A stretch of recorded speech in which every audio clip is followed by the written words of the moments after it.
Nuevamente les saludamos en el nombre de Jesús, deseando que la gracia de nuestro Señor siga siendo en ustedes y con ustedes, y que cada uno de ustedes no deje de apreciarla cada instante de su vida.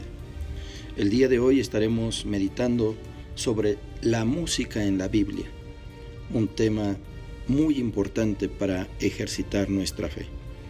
Y antes de continuar, dediquemos este tiempo a nuestro Dios con una breve oración.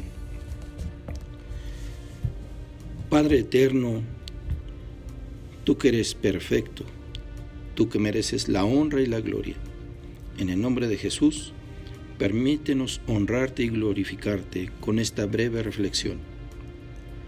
Que lo que expongamos en este tiempo exalte tu nombre, nos dé la pauta para tener una actitud y una práctica agradable delante de ti. Que nuestro actuar, Señor, sea de acuerdo con tu voluntad. Te lo rogamos humildemente en el nombre que nos es dado para dirigirnos a ti, en el nombre de tu Hijo, nuestro Señor y Salvador Jesucristo. Amén. La música en la Biblia la vamos a tener registrada desde el Antiguo Testamento.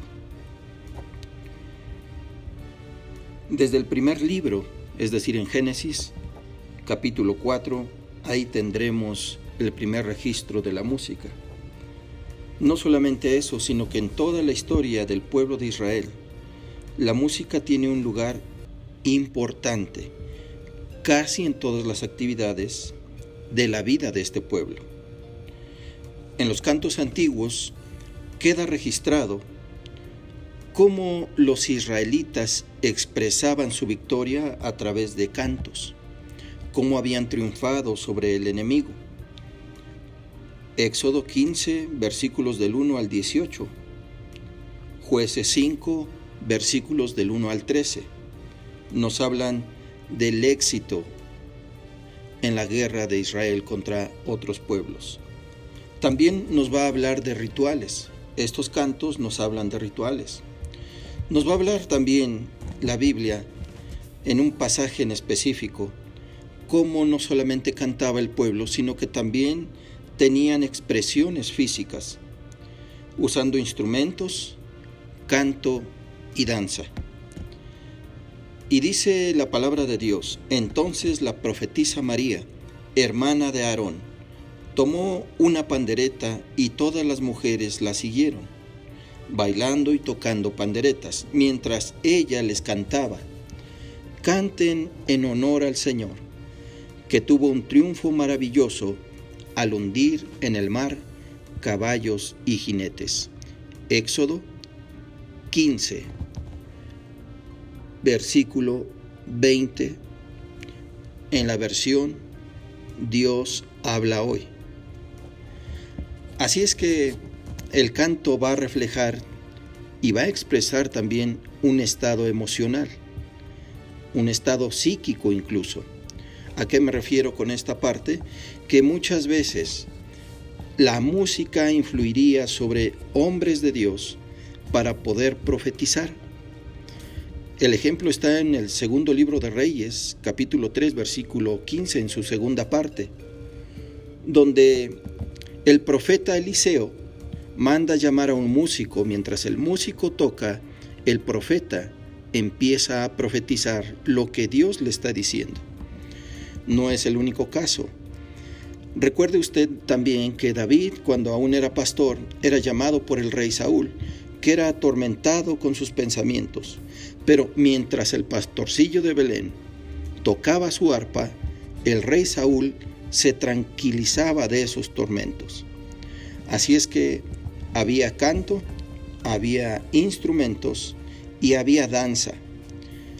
La danza está reflejada en dos pasajes: Primera de Samuel 18, versículos 6 y 7, donde David ha triunfado sobre el gigante y los filisteos. Pero también en otro pasaje donde David ha vencido y el pueblo y las mujeres cantan y danzan. Por lo tanto, el canto y la danza estaban presentes en muchos de los eventos, fiestas y celebraciones del pueblo de Israel. Este tipo de música, no la danza, sino la música, fue evolucionando, ya que el pueblo de Israel pasó de la tradición pastoril a la cultura urbana.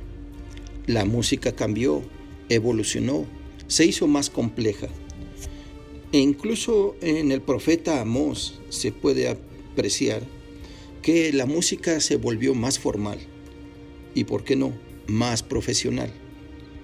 Ahora, no piense que el entonar siempre cantos, alabanzas o quienes llegan a danzar es agradable delante de Dios, porque solamente son formalismos o rituales. Y la palabra de Dios lo expresa muy bien, porque no es solamente cantar por cantar, no solamente es tocar por tocar, sino que tiene que ser algo grato para Dios, conforme a Él lo ha dictado, con un corazón rendido. Dice la palabra de Dios: odio y desprecio las fiestas religiosas que ustedes celebran. Me disgustan sus reuniones solemnes. Alejen de mí el ruido de sus cantos. No quiero oír el sonido de sus arpas. Amós 5, 21 al 23, versión Dios habla hoy. Así es que nuestro canto y nuestra música no es ritual, tiene que ser alabanza genuina, que rinda honor a nuestro Dios, pero todo nuestro ser juntamente con la música y el canto. Para el tiempo de Jesús, es decir, en el periodo del Nuevo Testamento, los judíos seguían entonando cantos, pues ir a Jerusalén o subir a Jerusalén implicaba entonar algunos salmos, al menos del Salmo 120 al 134, eran cánticos que los hombres entonaban cuando subían, ya fueran solos o en familia. Pero para el año 70 después de Cristo, cuando la destrucción del templo de Jerusalén por parte del imperio trae una nueva forma de celebrar el culto. Ya no hay más templo, los rituales ya no son los mismos y la opresión del imperio se vuelve más rígida y restringe muchas prácticas judías. De hecho, en el Nuevo Testamento casi no se menciona la alabanza como en el Antiguo Testamento se practicaba, a excepción de Lucas 7:32 y Mateo 11:7. Y Lucas lo usa mencionando un contexto de juegos infantiles. Habla del uso de la flauta y la danza, pero el contexto es juegos infantiles. A medida que la iglesia va creciendo, se extiende a otras culturas, se introducen nuevas formas musicales, nuevas formas de practicar el canto, y se aprovecha precisamente la misma cultura donde el evangelio es recibido. De manera muy general, sin entrar en detalles, los instrumentos que se usaban en el Antiguo Testamento, aunque algunos no se puede definir exactamente, sino solamente lo más aproximado que sería y conocido para nosotros también, es el nebel. Nebel es una lira, pero también quinor, puede ser lira o arpa. Se habla del shofar, que es el cuerno o cuerno de carnero. Se menciona una trompeta y esa es muy clara para nosotros, al igual que la flauta, la gaita o timbal o tambores grandes, la pandereta, el címbalo, el gong, el tamboril o shaker, el cascabel, campana o tambor manual o tambor enmarcado, solamente por mencionar algunos instrumentos. Pero la música en la Biblia y en la actualidad va a tener relevancia.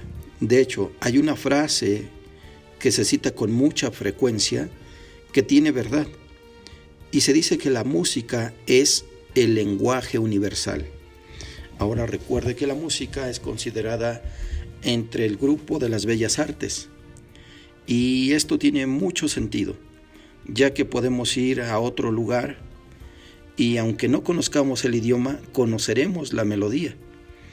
En la película de Titanic, cuando el barco se está hundiendo, hay unos músicos muy prestigiados que entonan un himno. Usted y yo lo conocemos, así es que no necesitamos hablar otro idioma para poder entendernos en el sentido de la música. Pero la música también va a transmitir conocimiento de Dios y palabra bíblica.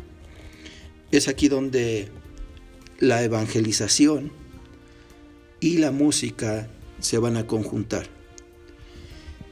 Se habla de una experiencia que tuvieron los primeros misioneros protestantes de Inglaterra en Bolivia. Los misioneros pensaron que la gente de esta región eran muy poco musicales, que los quechuas no tenían cultura musical. Pero qué impresión se llevaron estos misioneros cuando descubrieron que la música andina es pentatónica. Tal vez para muchos no sea claro este término ni lo entiendan, pero tenía que ver con su lenguaje y con su música, porque en el lenguaje la palabra se acentúa en la penúltima sílaba. Entonces, los mismos misioneros experimentaron una conversión y tuvieron cuidado, al igual que muchos traductores bíblicos, de no imponer su cultura en la música o en la traducción bíblica. Eso debemos de tener cuidado.